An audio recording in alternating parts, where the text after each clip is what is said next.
Let's have a moment of silence for the space gray iMac Pro. Remember that thing?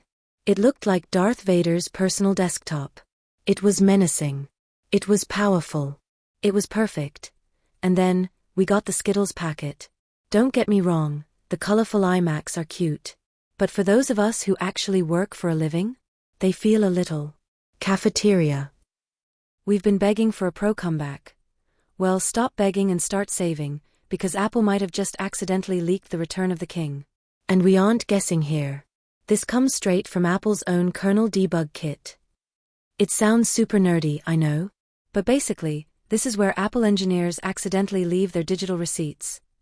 Buried in that code is a reference to a machine with the ID J833C. And the spicy part? It's paired with the M5 Max chip. Yeah, you heard that right. We aren't even talking about the M4 here. We are skipping straight to the M5. This suggests Apple is actively testing an all-in-one beast. Now I have to play the buzzkill for a second. Apple's labs are full of Frankenstein monsters.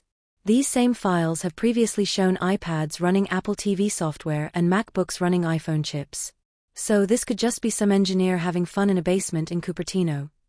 But reliable leakers like Mark Gurman have been hinting at a larger screen for years. And honestly, if this thing launches with the old 27-inch screen, hard pass.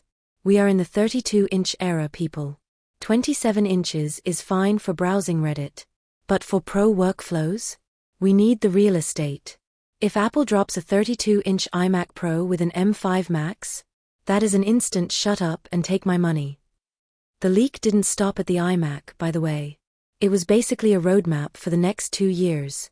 We saw references to M6 MacBook Pros and finally, new external displays with 120Hz promotion.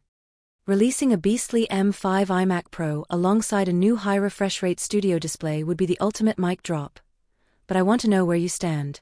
Are you still holding out hope for a big screen all-in-one?